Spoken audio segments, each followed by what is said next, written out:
In our previous video, we have discussed loss of biodiversity.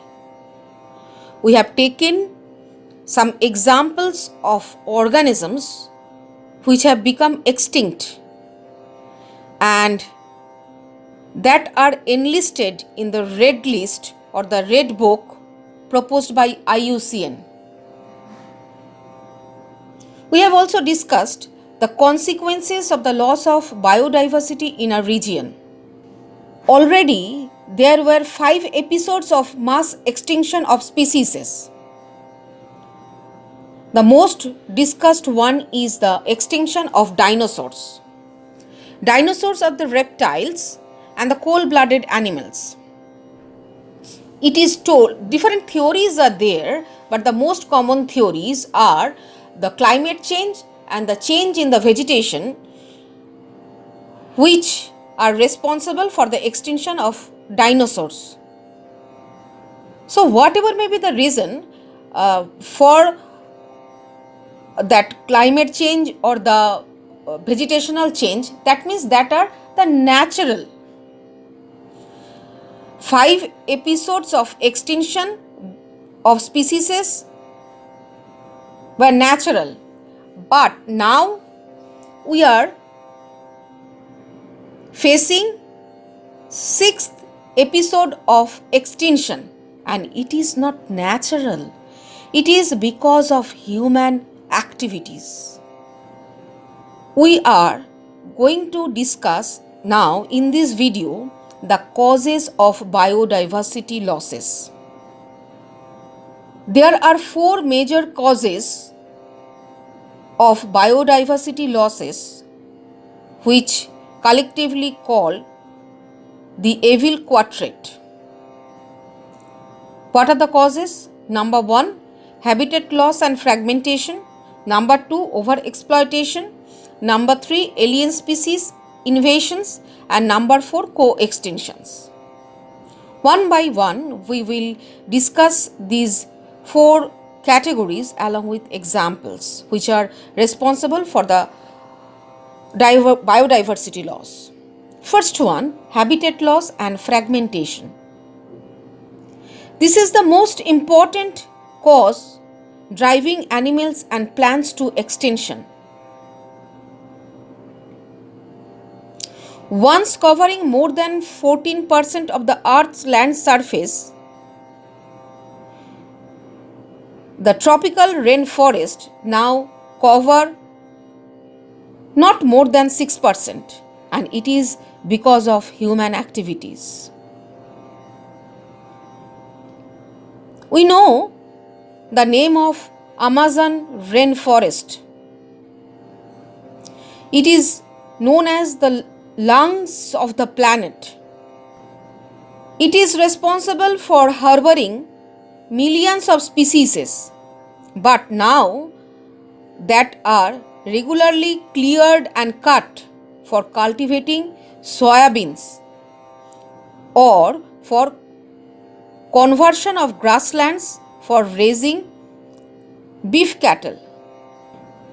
And the loss of habitat is the major cause for the loss of biodiversity. And we have also heard the forest fire that took place in the Amazon rainforest. So that means the habitat place, the Amazon rainforest, has become disturbed, and that is responsible for the loss of biodiversity in that Amazon rainforest. Sometimes a big, large area are broken up into small fragments due to various human activities. And the mammals, birds which require large territories, they will become extinct because of that fragmentation of their habitat place, and that will become also responsible for the extinction of the migratory organisms.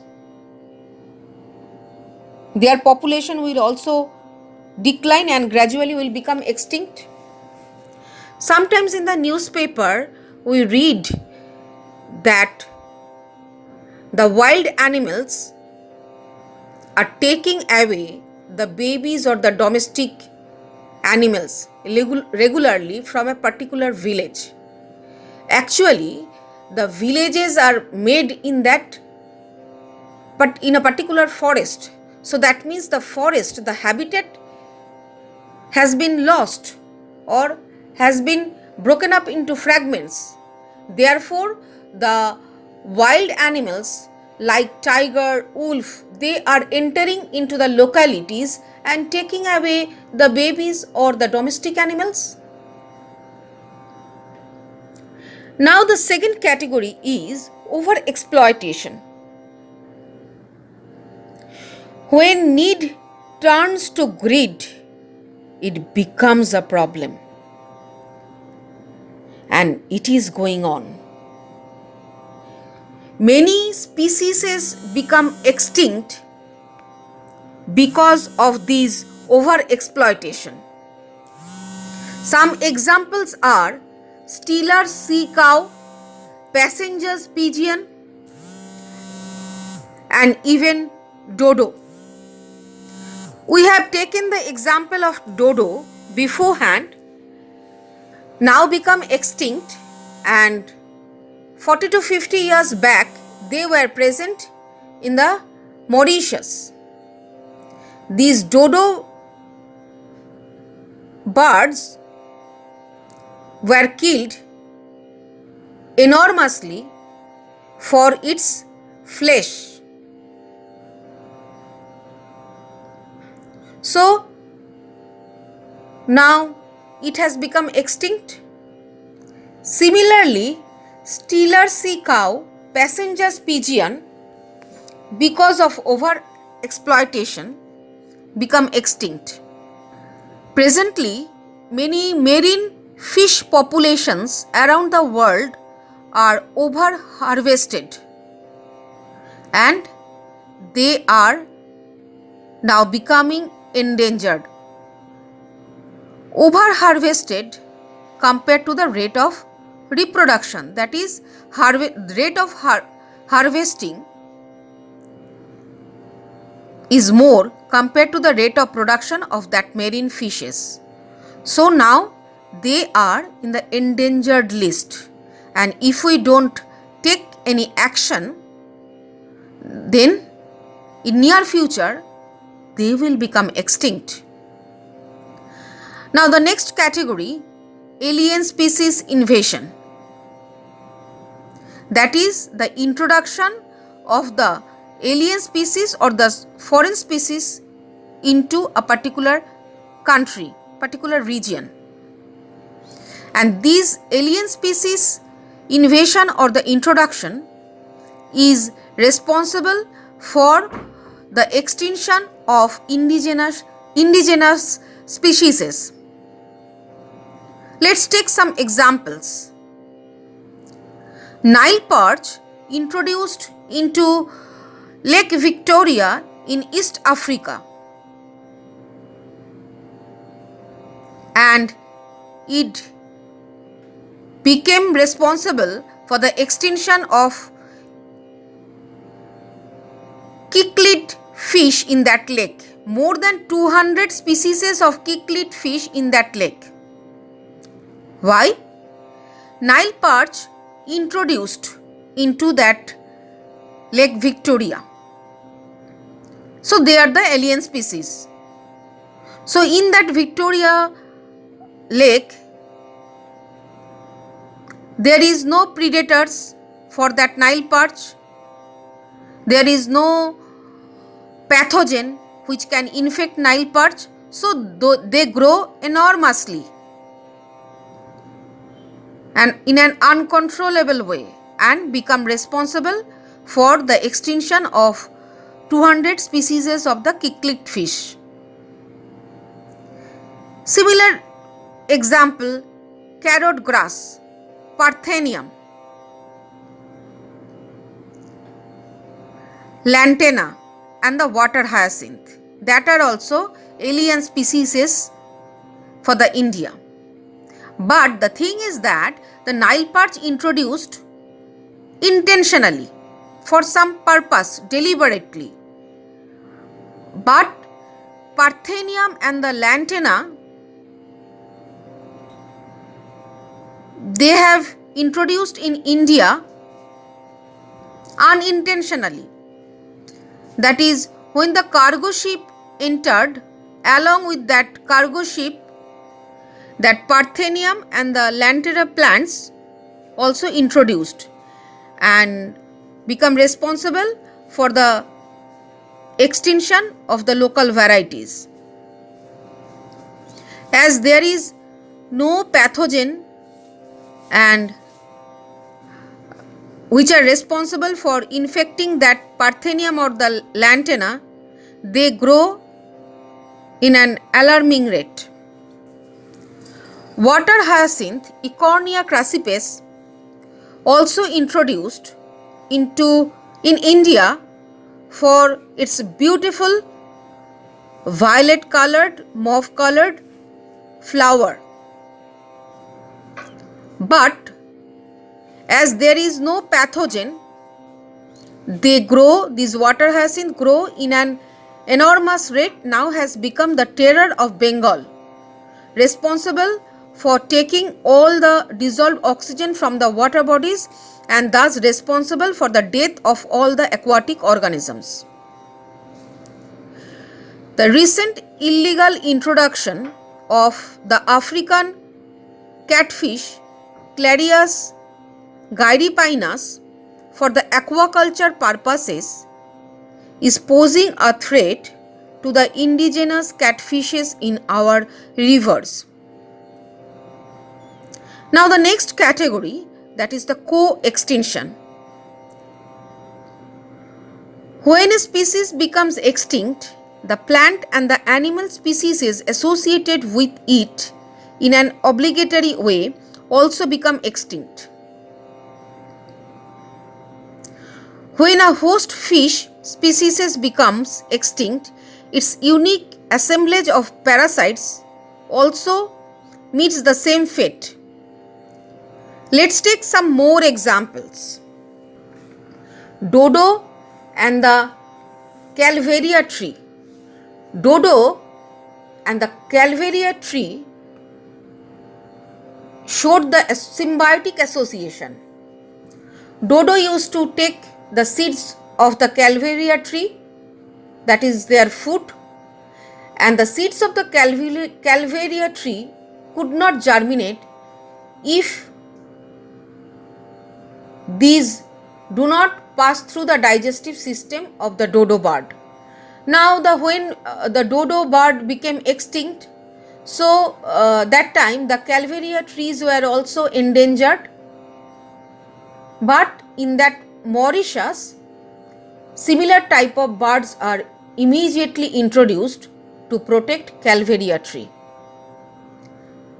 Similar type of example, the association of ficus, that is the fig, and the blastophaga wasp. These blastophaga actually lay eggs inside the hypanthodium, that is the inflorescence of the fig plant. Hypanthodium contains three types of flowers: male flower, female flower, and the neutral flowers. When the blastophaga lay eggs, they help in pollination. So these blastophaga lay eggs in that hypanthodium and also takes the nutrition which is needed for the growing larvae, and in turn helps in pollination. So if the ficus plant is going to get extinct, blastophaga will also become extinct. That is they are dependent on each other. Another example, that orchid offers, here one of the petal of its female flower bear uncanny resemblance to the female bumblebee in its size, color and markings. Male bee is attracted to these petal, what it perceives as a female, and pseudocopulates with the flower, and during that process, pseudocopulation, it helps in pollination. So if there is any change in that bees, female bees, then the orchid offers is also going to get extinct, because for its pollination this particular type of bee is required. We can take one more common example, that is the moth Pronuba and the plant Yucca. The association between them is like that the moth and the plant, they cannot complete their life cycle without each other. The moth Pronuba deposits its eggs in the locule of the ovary and the flower, and in turn gets pollinated by the moth. The larvae of the moth come out of the eggs as the seeds start developing. So they cannot complete their life cycle without each other.